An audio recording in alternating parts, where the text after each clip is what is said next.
Gema dari Korea Selatan, Shin Tae-yong soroti tumpulnya serangan Garuda usai laga kontra Lebanon. Seperti saya bilang sebelumnya, game plan tiap lawan berbeda. Tapi saya paham chemistry pemain kurang karena waktu berkumpul. Pemain Lebanon anggap hadapi timnas Indonesia seperti Argentina, maklumkan dan maafkan, buang-buang waktu dan guling-guling untuk hasil realistis.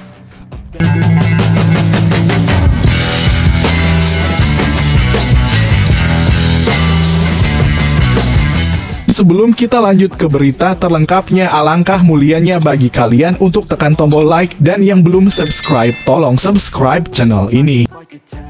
Gema dari Korea Selatan, Shin Tae-yong soroti tumpulnya serangan Garuda usai laga kontra Lebanon. Seperti saya bilang sebelumnya, game plan tiap lawan berbeda. Tapi saya paham chemistry pemain kurang karena waktu berkumpul. Laga uji coba antara timnas Indonesia melawan Lebanon yang berlangsung tadi malam di Stadion Utama Gelora Bung Karno berakhir tanpa gol. Meskipun tampil dominan dan mencatatkan penguasaan bola yang tinggi, skuad Garuda gagal mencetak gol dalam pertandingan yang berakhir imbang 0-0 tersebut. Di balik hasil itu muncul suara lantang dari Korea Selatan. Mantan pelatih timnas Indonesia, Shin Tae-yong, turut memberikan komentar tajam namun membangun terkait performa anak-anak asuh Patrick Kluivert. Dalam wawancara dengan salah satu media Korea, Shin Tae-yong menyampaikan pendapatnya usai menyaksikan laga tersebut. Ia mengaku senang melihat peningkatan permainan, namun tak menutup mata terhadap kelemahan mendasar dalam skema penyerangan Indonesia. Mereka bermain baik, tapi penyerangan Indonesia benar-benar harus dibenahi. Ball possession tinggi itu bagus, tapi apa gunanya jika tidak ada ancaman nyata ke gawang? Ujar Shin. Pernyataan itu langsung menyita perhatian publik sepak bola Indonesia. Bagaimana tidak, Indonesia mencatatkan penguasaan bola hingga 68% sepanjang laga, sebuah dominasi yang jarang terjadi di pertandingan internasional. Namun statistik lain menunjukkan bahwa hanya ada satu tembakan tepat sasaran dari total 9 upaya, sebuah ketimpangan yang memperlihatkan tumpulnya lini serang Garuda. Shin menegaskan dominasi permainan tanpa eksekusi yang efektif hanya akan membuang energi.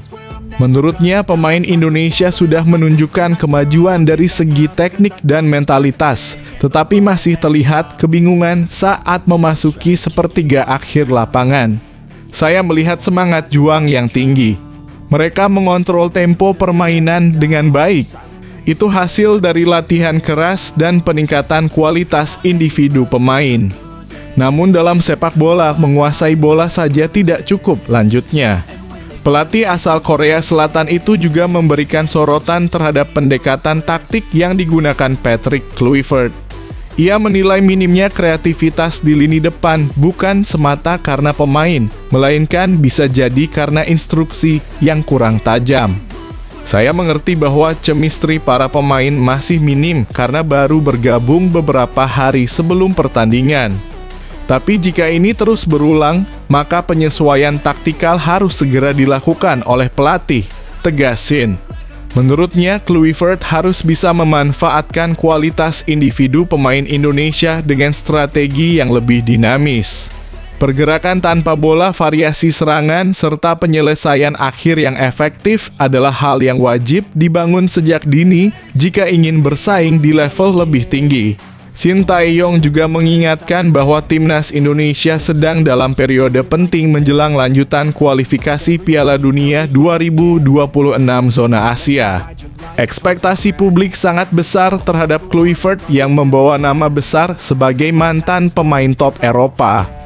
Namun ekspektasi tersebut akan berubah menjadi tekanan apabila performa timnas tidak menunjukkan progres nyata. Pertandingan melawan Lebanon menjadi cerminan bahwa pekerjaan rumah masih menumpuk, terutama dalam membangun struktur serangan yang terorganisir. Beberapa momen dalam pertandingan memperlihatkan lini tengah yang buntu saat menghadapi tekanan dan minimnya pergerakan di area kotak penalti lawan. Mereka menguasai bola tapi tidak menciptakan peluang. Itu menandakan ada yang tidak sinkron antara instruksi pelatih dan eksekusi pemain, tambah Shin, yang pernah membawa timnas U20 dan senior Indonesia mencatatkan berbagai peningkatan signifikan selama masa jabatannya. Meski memberikan kritik, Shin tetap menunjukkan kepeduliannya terhadap sepak bola Indonesia. Ia memahami tantangan membangun tim nasional di tengah keterbatasan waktu, padatnya jadwal kompetisi domestik, serta kondisi fisik pemain yang tidak selalu prima. Namun ia menegaskan bahwa tim pelatih harus bisa memanfaatkan waktu singkat dengan seefisien mungkin. Indonesia punya potensi besar. Saya pernah melihat sendiri bagaimana mereka bisa berkembang cepat jika dipandu dengan pendekatan yang tepat. Tapi jika ingin naik kelas, lini depan harus lebih tajam dan lebih berani mengambil risiko, tutup Shin. Pernyataan ini tentu menjadi catatan penting bagi Patrick Kluivert dan staf pelatih. Waktu tak banyak dan lawan-lawan yang menanti di kualifikasi bukan tim sembarangan. Penyesuaian strategi dan peningkatan chemistry harus segera menjadi prioritas sebelum terlambat. Kini bola ada di tangan Kluivert menjawab kritik dengan perubahan nyata atau membiarkan keraguan berkembang di tengah euforia yang belum sempat benar-benar meledak.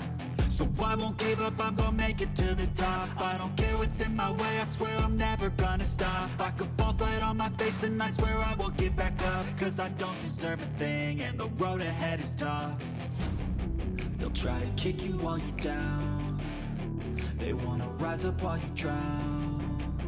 They wanna fill your head with doubt. They're silently scared that you'll figure it out. I'll make it look like I'm losing.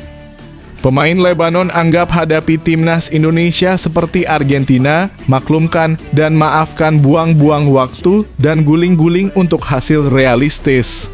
Pemain Lebanon Mohammad Haidar memberikan pembelaan terkait cara bermain mereka yang bertahan menghadapi timnas Indonesia.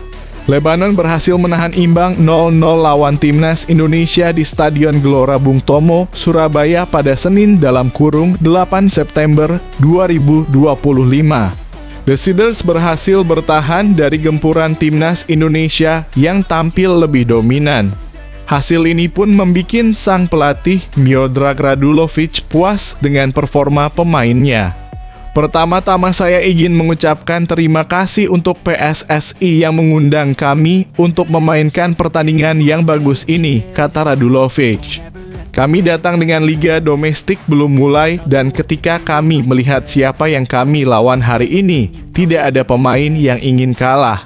Dan terima kasih kepada pemain, kami melakukan performa yang bagus dan saya puas dengan hasilnya, tambahnya.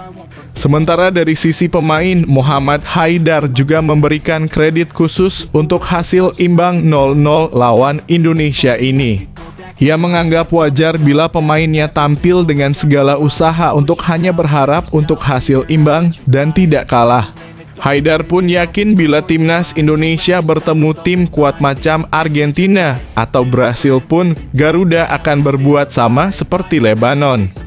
Pemain bernomor punggung 10 itu pun maklum ketika rekan-rekan setimnya mulai mengulur-ulur waktu di menit-menit akhir. Ini laga bagus bagi kami secara taktik. Tak semua pemain kami siap, ujar Haidar. Liga kami baru mulai sekarang bermain lawan tim besar seperti Indonesia, tim yang bermain di ronde akhir kualifikasi Piala Dunia. Mengenai apa yang terjadi di pertandingan, saya harap tim Anda bisa lolos ke Piala Dunia dan bermain lawan Argentina dan kita lihat seperti apa jalannya. Sama saja situasinya kita melawan Indonesia saat ini. Sangat sulit untuk memainkan sistem kami untuk menyerang atau berlari selama 90 menit penuh. Dan situasi yang sama akan terjadi kalau tim Anda bertemu dengan tim yang punya level atas di Pildun seperti Argentina dan Brasil. Insya Allah jika kalian lolos, Anda akan bermain hal serupa. Kita mengulur-ulur waktu bermain 5-3-2 atau 4-5-1 tambahnya. Untuk itu Mohammad Haidar meminta maaf kepada seluruh fans timnas Indonesia mengenai sedikit keributan yang terjadi di akhir laga.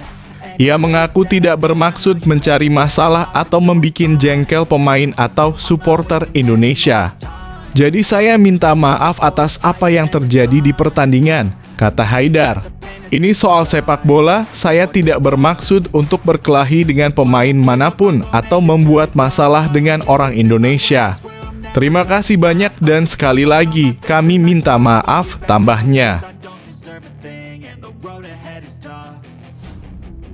Try to kick you while you're down. They wanna rise up while you drown. They wanna fill your head with doubt. They're silently scared that you'll figure it out. I'll make it look like I'm losing. Won't bother hiding my bruises. And when they finally think you're wounded, then it's your chance to be ruthless.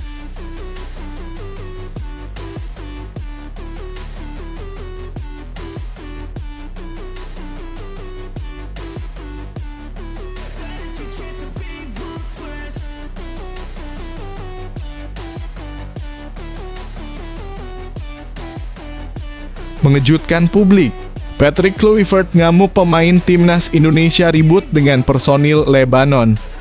Pelatih timnas Indonesia, Patrick Kluivert, mencoba tenang menyikapi dua insiden keributan yang melibatkan pemain timnas Indonesia dengan personil timnas Lebanon dalam laga uji coba yang digelar di Stadion Gelora Bung Tomo, Surabaya, Jawa Timur, Senin 8 September 2025 malam waktu Indonesia Barat. Ia meminta Jay Itzes dan kawan-kawan untuk mengambil pelajaran dari serangkaian keributan tersebut. Pelajaran itu penting karena timnas Indonesia akan menghadapi Arab Saudi dan Irak di babak keempat kualifikasi Piala Dunia 2026 zona Asia. Secara karakter permainan, Lebanon hampir mirip Arab Saudi dan Irak, mengingat ketiga negara ini sama-sama berasal dari Asia Barat. Sayangnya ada insiden di lapangan dan itu bisa saja terjadi. Kami harus tahu bahwa hal-hal seperti ini dalam kurung keributan tidak boleh memengaruhi sebuah pertandingan, kata Patrick Kluivert kelar laga timnas Indonesia versus Lebanon. Kami harus berpikir dingin. Kami harus belajar dan berhati-hati karena di pertandingan berikut akan lebih sengit. Jadi kami harus lebih tenang, lanjut Patrick Kluivert. 1. Kevin Dix emosi. Setidaknya ada dua insiden keributan di laga timnas Indonesia versus Lebanon. Momen pertama ketika kaki winger timnas Indonesia Miliano Jonathans dihajar bek Lebanon Hussein Sarafedine. Kevin Dix yang kesal Miliano Jonathans dilanggar langsung menghampiri Hussein Sarafedine. Namun belum juga sampai di Hussein Sarafedine, penyerang Lebanon Karim Darwish datang menghadang.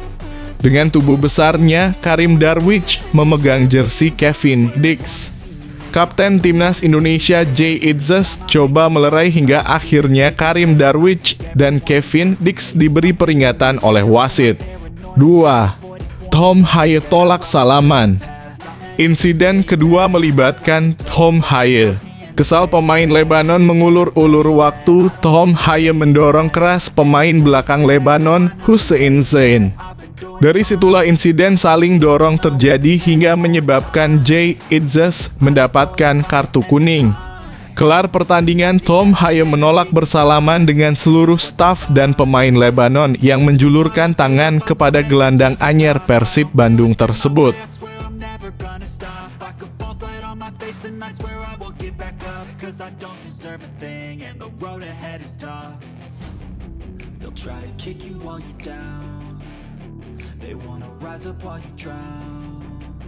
They wanna fill your head with doubt. They're silently scared that you'll figure it out. I'll make it look like I'm losing. Won't bother hiding my bruises. And when they finally think you're wounded, then it's your chance to be ruthless.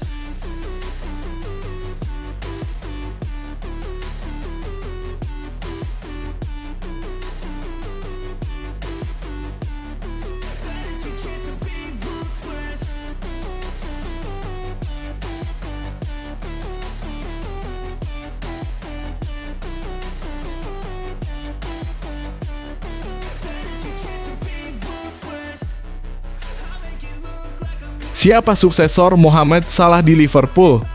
Ini 3 kandidat serius. Mohamed Salah telah menjadi ikon Liverpool dengan catatan gemilang di Anfield. Kontrak barunya berlaku hingga 2027 dan meskipun di usia 32 tahun performanya masih tajam, regenerasi tetap harus dipikirkan. The Reds tentu tak bisa terus bergantung pada satu sosok, sekuat apapun dia. Siapa yang layak menggantikan peran besar Salah? Berikut 3 kandidat serius pengganti sang Raja Mesir. 1. Bradley Barcola, winger muda milik PSG ini fleksibel bermain di sisi kanan maupun kiri. Ia sudah mengoleksi 5 gol dan 14 assist sepanjang kariernya, dengan 9 assist datang dalam 2 musim terakhir. Barcola dikenal lincah, kreatif, dan punya visi bermain yang matang untuk usianya. 2. Anthony Gordon, pemain Everton ini kini bersinar di Newcastle United. Liverpool pernah membidiknya saat masih muda dan kembali tertarik di bursa transfer musim panas lalu. Sayangnya, harga tinggi membuat transfer urung terjadi. Namun, The Reds tetap memantau perkembangan Gordon secara serius. 3. Antoine Semenyo, striker Ghana ini pernah menjebol gawang Liverpool dan tampil merepotkan di beberapa pertemuan. Kecepatan dan kekuatannya menjadikannya ancaman serius di sisi sayap. Menurut kamu siapa yang paling cocok menggantikan Salah? Yuk, tulis pilihanmu di kolom komentar.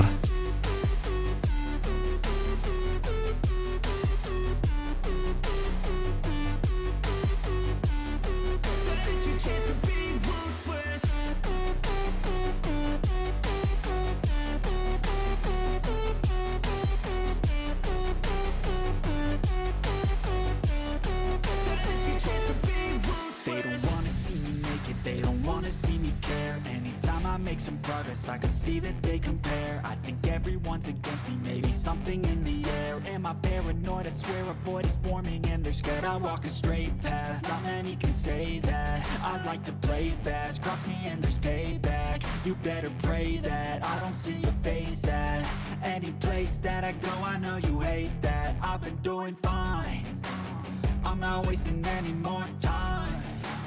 I live for the fight and the climb.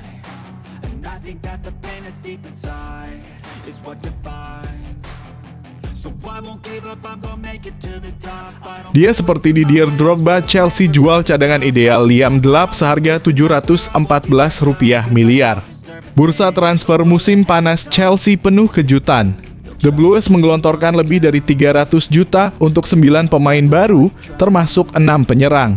Meski begitu, ada satu lulusan Akademi Cobham yang mereka jual seharga 34 juta, dalam kurung sekitar 714 miliar rupiah, dan kini dianggap sebagai cadangan ideal yang terbuang.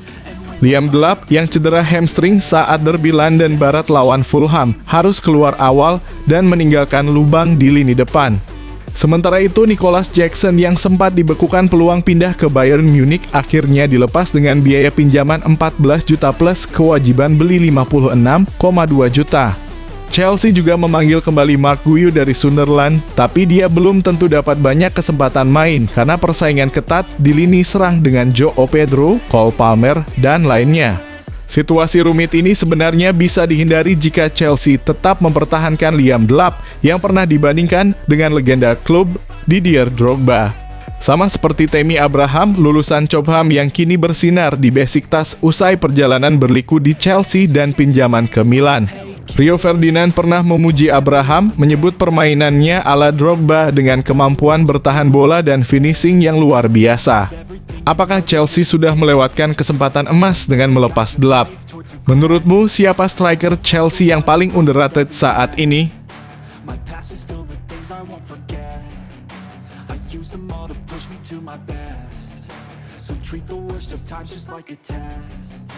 If only I could go back in time, I'd tell myself that everything will end up alright. Just push yourself, test yourself, figure out what you like, and find your limits, don't be rigid, always work towards a prime. Surround yourself with open minds, people can change your life. A few friends with intent can help you feel alive. Find a passion, take some action, and with a little time, just be patient, make a statement, try to enjoy your life. They'll try to kick you while you're down, they wanna rise up while you drown, they wanna fill your head with doubt. They're silently scared that you'll figure it out. I'll make it look like I'm losing, won't bother hiding my bruises. And when they finally think you're wounded, then it's your chance to be ruthless.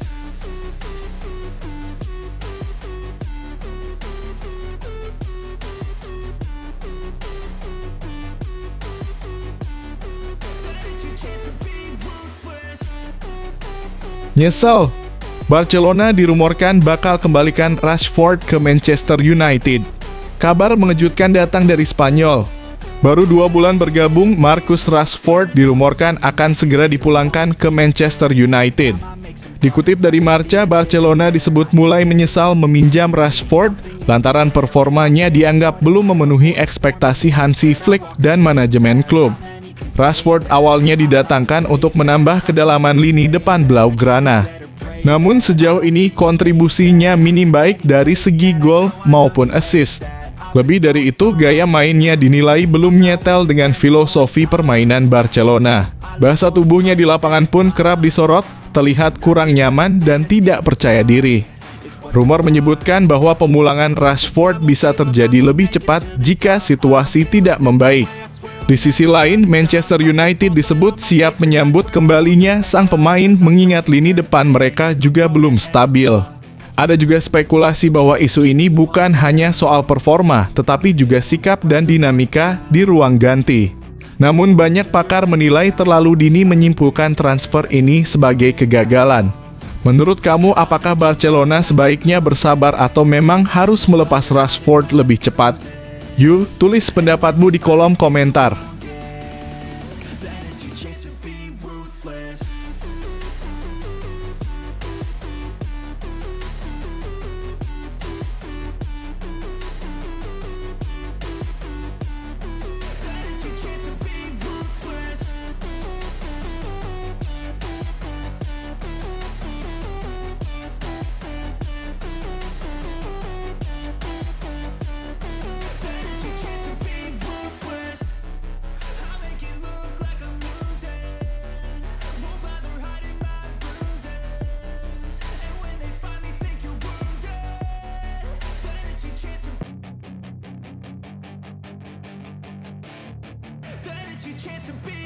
Hey kid, don't ever let them get inside your head.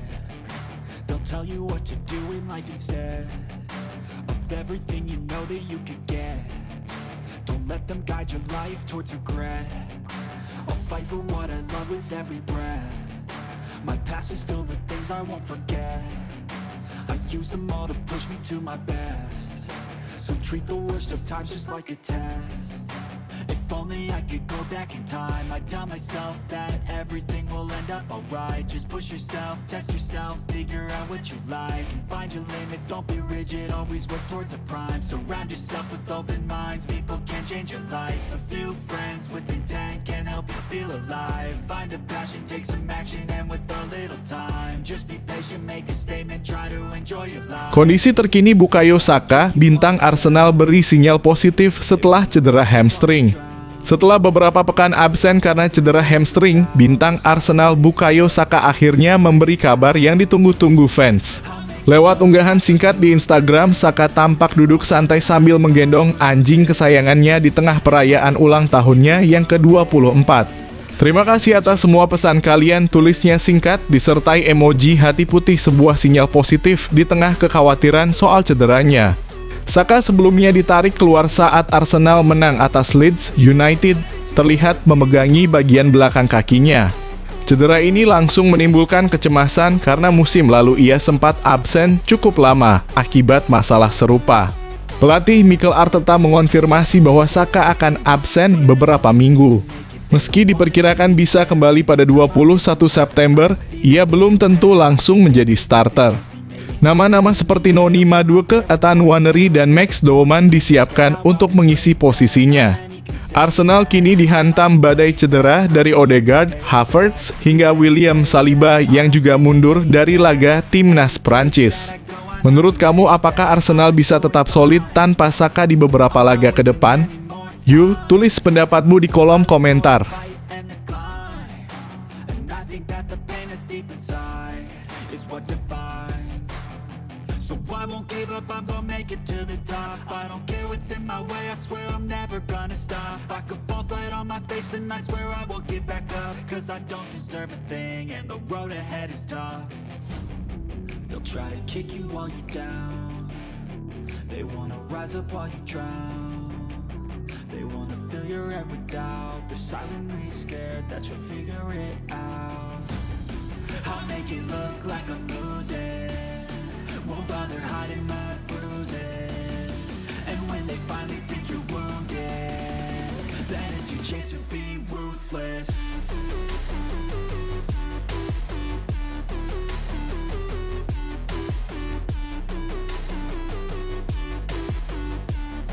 Then it's your chance to be ruthless.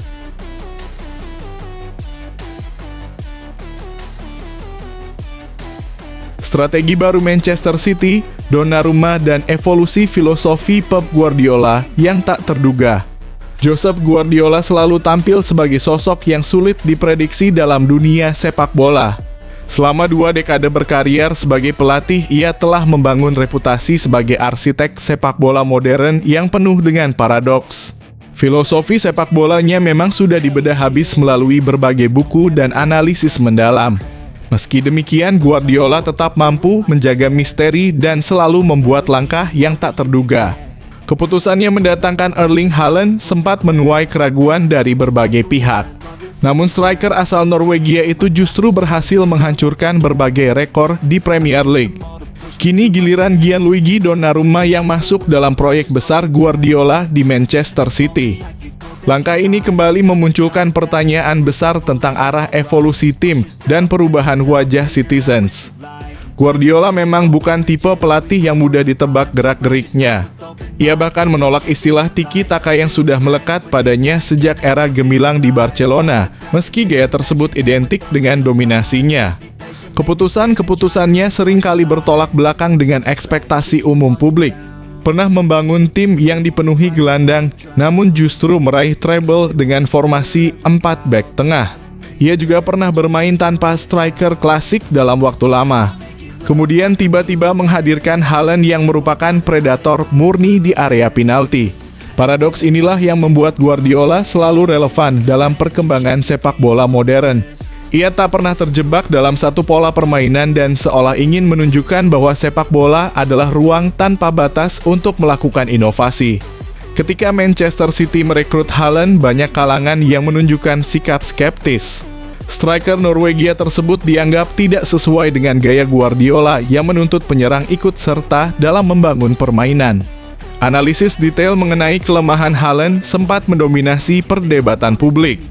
Mulai dari sentuhan bola hingga keterlibatannya dalam build-up play menjadi sorotan utama. Namun City justru melihat aspek yang lebih penting dari semua kritik tersebut. Insting mencetak gol yang luar biasa dari Haaland menjadi faktor utama yang diperhitungkan. Hasilnya sangat mencengangkan karena Haaland menjadi pemain tercepat yang mencapai 50 gol di Premier League. Ia juga langsung meraih sepatu emas pada musim debutnya, membuktikan ketajaman insting Guardiola lebih akurat daripada kalkulasi para kritikus. Donnarumma kini hadir dengan label yang hampir serupa dengan Haaland sebelumnya. Ia merupakan pemain dengan kekurangan yang terlalu dibesar-besarkan oleh berbagai pihak. Kritik soal kemampuan distribusi bola dengan kakinya kerap menjadi sorotan utama.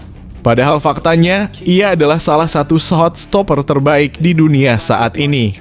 Perjalanan karier Donnarumma sejak remaja sudah menunjukkan hal yang luar biasa. Debut di AC Milan pada usia 16 tahun menjadi juara Euro 2020 bersama Italia hingga meraih trofi Yashin sebagai kiper terbaik dunia. Meski begitu, pencapaiannya sering dibayangi kontroversi kontrak dan ekspektasi tinggi dari publik. Guardiola tampaknya melihat hal yang sama seperti saat menilai Haaland bahwa talenta utama Donnarumma dalam menyelamatkan gawang jauh lebih penting daripada narasi tentang kelemahannya. Manchester City selama ini memang identik dengan kiper yang mahir membangun serangan dari lini belakang. Mulai dari Claudio Bravo hingga Ederson, peran outfielder in gloves telah menjadi standar baru. Namun melihat tren 2 juara Liga Champions terakhir sangat menarik untuk dicermati. Real Madrid dengan Thibaut Courtois dan Chelsea dengan Kepa menunjukkan pentingnya shot stopper berkualitas tinggi. Guardiola tampaknya menyadari bahwa shot stopper superhuman masih memiliki peran yang tak tergantikan.